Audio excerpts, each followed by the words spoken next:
এই সরকার সাহেব যখন দায়িত্ব পেয়েছিলেন, আরাবুল সাহেব তো এক প্রকার তাকে কোলে নিয়ে ঘুরছিল। নওশাদকে জব্দ করতে হবে, আইএসএফকে জব্দ করতে হবে, পাপ বাপকেও ছাড়ে না। আরাবুল সাহেব সরকার সাহেবকে সাথে নিয়ে পঞ্চায়েতে যে হিংসা করেছে, আমাদের 3টে কর্মীকে, সাধারণ মানুষকে ওপরে অত্যাচার হয়েছে, আমাদের কর্মীর গুলিতে পা কেটে গিয়েছে, পেটে গুলি মেরেছে, অনেক ক্ষয়ক্ষতি করেছে, পাপ আজকে স্যার বাপকেও ছাড়ছে না, আরাবুল সাহেবের উপর পড়েছে। এই যে গোষ্ঠীদ্বন্দ্ব বলছেন, এটা উন্নয়নের জন্য গোষ্ঠীদ্বন্দ্ব নয়। আরাবুল অনুগামীদের উপর হামলা, এবং একজন হসপিটালে ভর্তি। শুনেন, এই সরকার সাহেব যখন দায়িত্ব পেয়েছিলেন, আরাবুল সাহেব তো এক প্রকার তাকে কোলে নিয়ে ঘুরছিল। নওশাদকে জব্দ করতে হবে, আইএসএফকে জব্দ করতে হবে, পাপ বাপকেও ছাড়ে না। আরাবুল সাহেব সরকার সাহেবকে সাথে নিয়ে পঞ্চায়েতে যে হিংসা করেছে, আমাদের 3টে কর্মীকে, সাধারণ মানুষকে ওপরে অত্যাচার হয়েছে, আমাদের কর্মীর গুলিতে পা কেটে গিয়েছে, পেটে গুলি মেরেছে, অনেক ক্ষয়ক্ষতি করেছে, পাপ আজকে স্যার বাপকেও ছাড়ছে না, আরাবুল সাহেবের উপর পড়েছে। এই যে গোষ্ঠীদ্বন্দ্ব বলছেন, এটা উন্নয়নের জন্য গোষ্ঠীদ্বন্দ্ব নয়। কে কতটা ওখানে ওয়েটল্যান্ড আছে দখল করবে, এই কোম্পানি আসছে, জমি 30,000 টাকা শতক নিয়ে কানে বন্দুক ধরবে, না সই করলে মেরে দেবো, ওটা আবার 30 লাখে বিক্রি করবে। এই যে সিন্ডিকেটটা চলছে, অর্থাৎ 75-25 এর রেশিও কার হাতে কন্ট্রোল থাকবে, এই জন্য ওদের লড়াই। এই লড়াইয়ের সাথে ভাঙড়ের উন্নয়নের কোনো সম্পৃক্ত নয়। এরা ভাঙড়ে কিভাবে হসপিটালটা সুপার স্পেশালিটি হসপিটাল হবে, ভাঙড়ে কিভাবে মেডিকেল কলেজ হবে, ভাঙড়ে কিভাবে গার্লস কলেজের একটা হয়, আমি গার্লস কলেজের দাবি করেছি বিধানসভায়, ভাঙড়ে কিভাবে একটা স্পোর্টস কমপ্লেক্স হবে, ভাঙড়ে হিমঘরটা যাতে দ্রুত হয়, হিমঘর তো জমি শুধু পড়ে আছে, তার জন্য এদের লড়াই নয়। এদের লড়াইটা হচ্ছে কে কত কামাতে পারবে। সুতরাং এই লড়াইয়ের সাথে ভাঙড়ের মানুষের কোনো সম্পর্ক নয়, এদের ধিক্কার নিন্দা জানাচ্ছে। ভাঙড়ের বিধায়ক হিসাবে আমি এতটুকুই চাইবো, ভাঙড় শান্ত থাকুক, কোনো রকম ভাবে হিংসা ভাঙড়ে না ছড়ায়। ওসি সহ 5 জনের বিরুদ্ধে সিপি স্যারকে নির্দেশ দিয়েছে ব্যবস্থা গ্রহণের জন্য। আইএস যিনি আছেন, তার স্ত্রীকে একবার নয় একাধিকবার গান পয়েন্টে বন্দুক, ভাবতে পারছেন? যদি একজন আইএস এর স্ত্রী এইভাবে আজকে অত্যাচারিত হয়, তাহলে সাধারণ মানুষের স্ত্রীর সাথে কি আচরণ করছে, কারা করছে, খোঁজ নিয়ে দেখুন। তৃণমূল দলের নাম লেখানো কিছু দামাল ছেলে আছে, বা নেতার সাঙ্গপাঙ্গরাই অন্যায় করেছে, ফলে পুলিশের সাহস হচ্ছে না ওদেরকে ধরার। ফলে কোর্টে যখন যাচ্ছে, কোর্টের তাবরানি খাচ্ছে। আমরা এই পুলিশকে সেই পুলিশ নয়, যে পুলিশকে একটা সময় স্কটল্যান্ড ইয়ার্ডের সাথে তুলনা করাতে হতো, আজকে দুর্ভাগ্যের বিষয় সেই পুলিশকে আজকে কালীঘাট ইয়ার্ড বলতে হচ্ছে। কে এই ওয়াকআপ নিয়ে কথা বলবে? আমি কোড়ান বলতে পারি নাম ধরে ধরে তৃণমূলের নেতাদের। কলকাতার প্রাইম ওয়াকআপ প্রপার্টি সেই তৃণমূলের নেতারা তো দখল করে রেখে দিয়েছে। ওরাই আবার ওয়াকআপ উদ্ধারের কথা বলছে, ওরাই তো কিনে রেখে দিয়েছে। আপনার এলাকার এমপি মহাশয় কি করেছে খোঁজ নিয়ে পাওয়া যাবে, আমি এক্ষুনি বলতে পারছি না। তবে আপনার এলাকার এমপি মহাশয় কিন্তু এ বিষয়ে কথা বলবে না, কারণ পিছনে টিউনিং করা আছেন তৃণমূলের। আমরা চেয়েছিলাম পার্লামেন্টে আমরা পাঠাবো জঙ্গিপুর থেকে টিউনিং বিহীন এক মানুষকে, আমাদের শাহজাহান সাহেবকে, তা মানুষ চাইনি, আমরা যেতে পারিনি। তবে বলে রাখছি একটা কথা, ওই বোবা টিউনিং করা লোকের আমাদের প্রয়োজন নাই। আমাদেরকে ভোট না দিয়ে পার্লামেন্টে না পাঠাতে পারলো, পার্লামেন্টের বাইরে শাহজাহান সাহেব ওয়াকআপের জন্য লড়াই করে। যদি পার্লামেন্টে ভিতরে দিতাম তাহলে ওখানে লড়াই করতো, কিন্তু সেই সুযোগ দেয়নি মানুষ। তা বলে বসে থাকবে না, মানুষের জন্য, সমাজের জন্য পার্লামেন্টের বাইরে আমরা লড়াই করবো।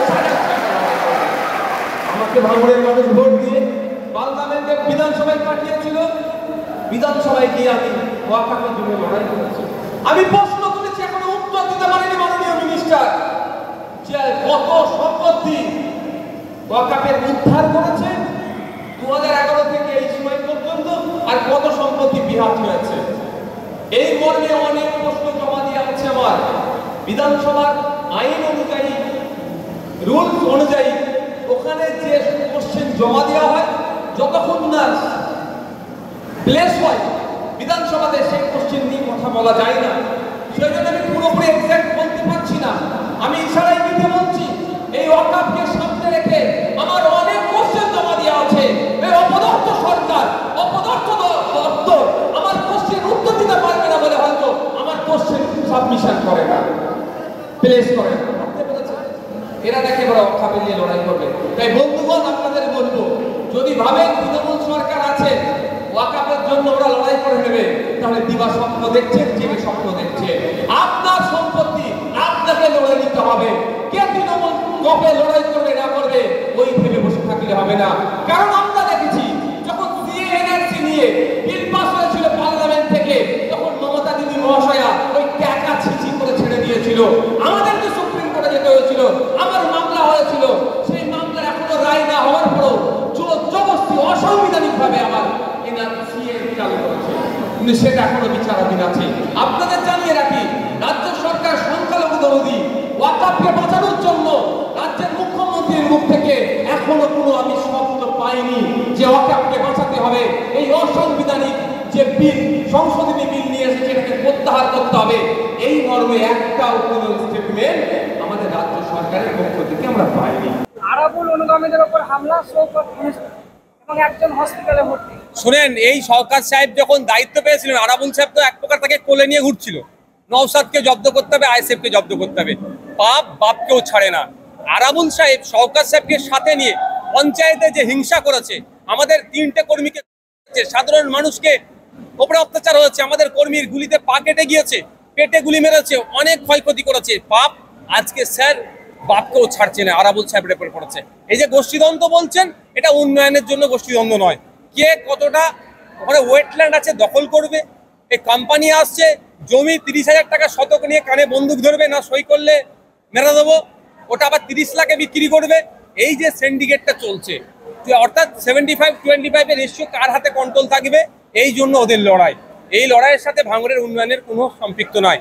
এরা ভাঙড়ে কিভাবে হসপিটালটা সুপার স্পেশালিটি হসপিটাল হবে, ভাঙড়ে কিভাবে মেডিকেল কলেজ হবে, ভাঙড়ে কিভাবে গার্লস কলেজের একটা হয়, আমি গার্লস কলেজের দাবি করেছি বিধানসভায়, ভাঙড়ে কিভাবে একটা স্পোর্টস কমপ্লেক্স হবে, ভাঙড়ে হিমঘরটা যাতে দ্রুত হয়, হিমঘর তো জমি শুধু পড়ে আছে, তার জন্য এদের লড়াই নয়। এদের লড়াইটা হচ্ছে কে কত কামাতে পারবে। সুতরাং এই লড়াইয়ের সাথে ভাঙড়ের মানুষের কোনো সম্পর্ক নয়, এদের ধিক্কার নিন্দা জানাচ্ছে। ভাঙড়ের বিধায়ক হিসাবে আমি এতটুকুই চাইবো, ভাঙড় শান্ত থাকুক, কোনো রকম ভাবে হিংসা ভাঙড়ে না ছড়ায়। ওসি সহ 5 জনের বিরুদ্ধে সিপি স্যারকে নির্দেশ দিয়েছে ব্যবস্থা গ্রহণের জন্য। আইএস যিনি আছেন, তার স্ত্রীকে একবার নয় একাধিকবার গান পয়েন্টে বন্দুক, ভাবতে পারছেন? যদি একজন আইএস এর স্ত্রী এইভাবে আজকে অত্যাচারিত হয়, তাহলে সাধারণ মানুষের স্ত্রীর সাথে কি আচরণ করছে, কারা করছে, খোঁজ নিয়ে দেখুন। তৃণমূল দলের নাম লেখানো কিছু দামাল ছেলে আছে, বা নেতার সাঙ্গপাঙ্গরাই অন্যায় করেছে, ফলে পুলিশের সাহস হচ্ছে না ওদেরকে ধরার। ফলে কোর্টে যখন যাচ্ছে, কোর্টের তাবরানি খাচ্ছে। আমরা এই পুলিশকে সেই পুলিশ নয়, যে পুলিশকে একটা সময় স্কটল্যান্ড ইয়ার্ডের সাথে তুলনা করাতে হতো, আজকে দুর্ভাগ্যের বিষয় সেই পুলিশকে আজকে কালীঘাট ইয়ার্ড বলতে হচ্ছে। কে এই ওয়াকাফ নিয়ে কথা বলবে? আমি কোড আনকোড বলতে পারি নাম ধরে ধরে তৃণমূলের নেতাদের। কলকাতার প্রাইম ওয়াকাফ প্রপার্টি সেই তৃণমূলের নেতারা তো দখল করে রেখে দিয়েছে। ওরাই আবার ওয়াকাফ উদ্ধারের কথা বলছে, ওরাই তো কিনে রেখে দিয়েছে। আপনার এলাকার এমপি মহাশয় কি করেছে খোঁজ নিলে পাওয়া যাবে, আমি এক্ষুনি বলতে পারছি না। তবে আপনার এলাকার এমপি মহাশয় কিন্তু এই বিষয়ে কথা বলবে না, কারণ পিছনে টিউনিং করা আছে তৃণমূলে। আমরা চেয়েছিলাম পার্লামেন্টে আমরা পাঠাবো জঙ্গিপুর থেকে টিউনিং বিহীন এক মানুষকে, আমাদের শাহজাহান সাহেবকে। তা মানুষ চাইনি, আমরা যেতে পারিনি। তবে বলে রাখছি একটা কথা, ওই বোবা টিউনিং করা লোকের আমাদের প্রয়োজন নাই। আমাদেরকে ভোট দিয়ে না দিয়ে পার্লামেন্টে না পাঠাতে পারলো, পার্লামেন্টের বাইরে শাহজাহান সাহেব ওয়াকাফের জন্য লড়াই করে।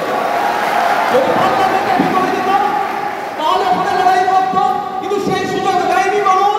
তাহলে বসে থাকবে না, মানুষের জন্য, সমাজের জন্য পার্লামেন্টের বাইরে আমরা লড়াই করবো। আমাকে ভাঙড়ের মানুষ ভোট দিয়ে পার্লামেন্টে বিধানসভায় পাঠিয়েছিল, বিধানসভায় গিয়ে আমি ওয়াকাফের জন্য লড়াই করেছি। আমি প্রশ্ন তুলেছি, এখনো উত্তর দিতে পারেনি মাননীয় মিনিস্টার, যে কত সম্পত্তি ওয়াকাফের উদ্ধার করেছে 2011 থেকে এই সময় পর্যন্ত, আর কত সম্পত্তি বিহাত হয়েছে। এই মর্মে অনেক প্রশ্ন জমা দিয়ে আছে আমার। বিধানসভার আইন অনুযায়ী, রুলস অনুযায়ী ওখানে যে কোশ্চেন জমা দেওয়া হয়, যতক্ষণ না প্লেস হয় বিধানসভাতে, সেই কোশ্চেন নিয়ে কথা বলা যায় না। সেই জন্য আমি পুরোপুরি এক্সাক্ট বলতে পারছি না। আমি ইশারায় দিতে বলছি, এই ওয়াকাফকে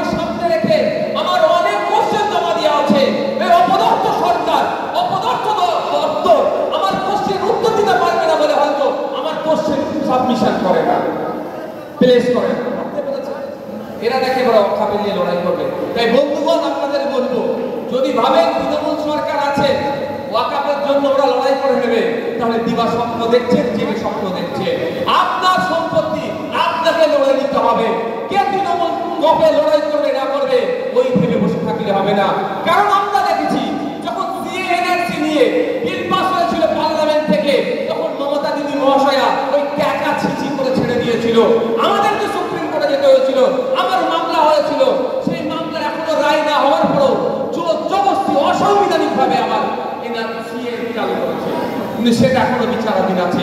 আপনাদের জানিয়ে রাখি, রাজ্য সরকার সংখ্যালঘু দরদি ওয়াকফকে বাঁচানোর জন্য রাজ্যের মুখ্যমন্ত্রীর মুখ থেকে এখনো কোনো আমি শব্দ পাইনি যে ওয়াকফকে বাঁচাতে হবে। এই অসাংবিধানিক যে বিল, সংশোধনী বিল নিয়ে এসেছে, এটাকে প্রত্যাহার করতে হবে, এই মর্মে একটা কোনো স্টেটমেন্ট আমাদের রাজ্য সরকারের পক্ষ থেকে আমরা পাইনি।